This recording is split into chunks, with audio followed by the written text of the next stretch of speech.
여기서 상을 타서 영국으로 가도 굉장히 좋겠지만 그것뿐만 아니더라도 어떤 커뮤니케이션 할 수 있는 능력을 다져가지고 나중에 뭐 제가 더 커서 많은 사람들 앞에서 강연을 했을 때나 그럴 때도 훨씬 더 사람들에게 와닿을 수 있는 그런 얘기를 해주고 싶어가지고 이 대회에 참여하게 되었습니다.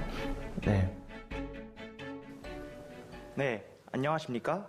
한국과학영재학교에 다니고 있는 김동하라고 합니다. 혹시 여러분들은 크기가 작은 물체를 볼 때 어떻게 보시나요? 뭐 몇몇 분들은 돋보기를 이용해가지고 작은 글씨를 크게 키워 보신 분들도 계실 거고, 그리고 미생물이나 박테리아 같이 아주 굉장히 크기가 작은 생명체들을 보기 위해 현미경을 사용하기도 합니다. 하지만 그것보다 크기가 훨씬 더 작은 원자를 보기 위해서는 도대체 어떻게 해야만 할까요? 여러분 혹시 주변에 뭔가 날아다니는 게 보이시지 않나요? 자, 제가 여기 전자를 잡아왔습니다. 이 전자를 한번 상자 안에 넣어볼게요. 이 전자는 크기가 굉장히 작은 입자로, 이런 입자들은 굉장히 신기한 성질들을 가지고 있는데요.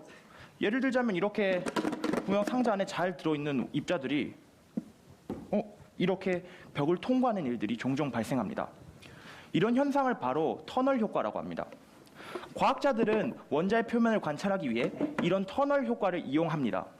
실제로 그런 식으로 원자를 관찰하는 기구의 이름을 STM 또는 주사 터널링 현미경이라고 말을 하는데요. 일단 이 STM이 관찰해야 할 원자를 찾아야겠죠?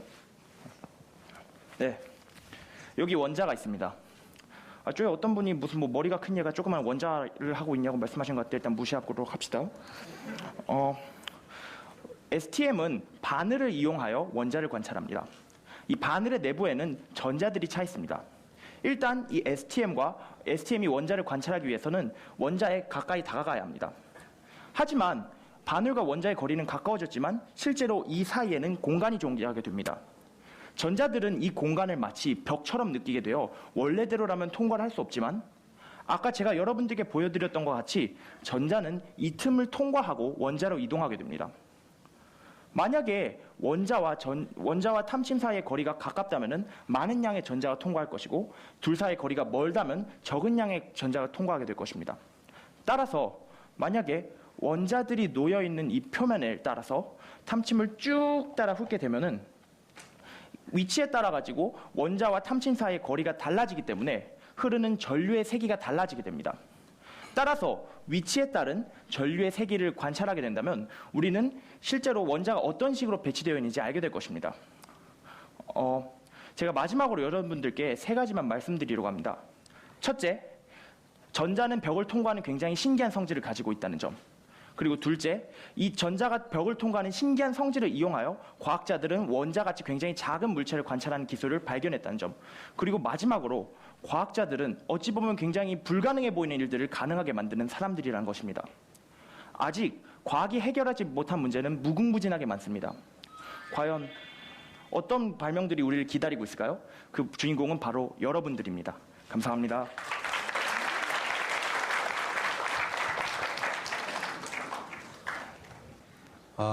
이 전자와 원자, 뭐 영원한 주제죠. 우리 과학계에 계속되는 테마고 끝까지 우리가 탐구해야 될 대상인데, 글쎄 다른 분들은 어떻게 느끼셨는지 모르겠지만 본 심사위원은 딱히 새롭다는 느낌은 없는 것 같아요. 지금 말씀하신 내용 중에.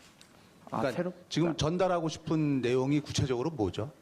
제가 전달하고 싶었던 내용은요, 우선 첫 번째로 전자가 벽을 통과할 수 있는 굉장히 특이한 성질을 가지고 있다는 거예요.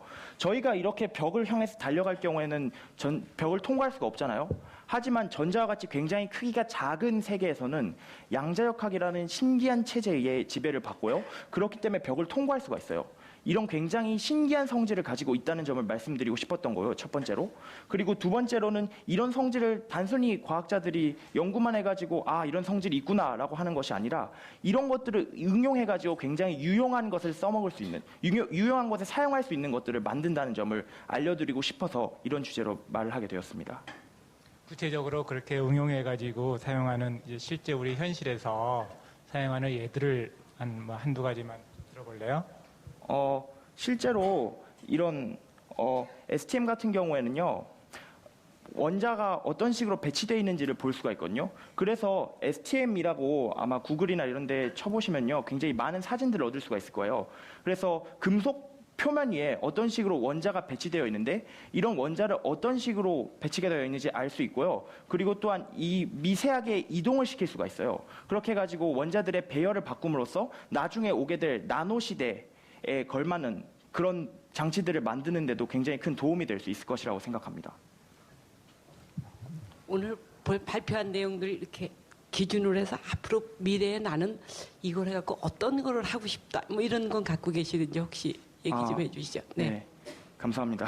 저는 굉장히 그 물리학에 관심이 많고요. 지금 실제로도 물리학을 굉장히 많이 공부를 하고 있거든요. 그래서 제가 나중에 커서라도 물리학을 굉장히 많이 공부를 하고 싶어요. 특히 뭐 요즘 굉장히 이슈가 되고 있는 것 중 하나인 힉스 입자 있잖아요. 예전에 나왔던 그 힉스 입자에 의해서 만들어진 그런 물리학 체계를 갖다가 입자 물리라고 하거든요. 그런 입자 물리에 대해서도 연구를 해보고 싶습니다. 네, 네, 김동완 씨의 발표 잘 들었습니다. 감사합니다.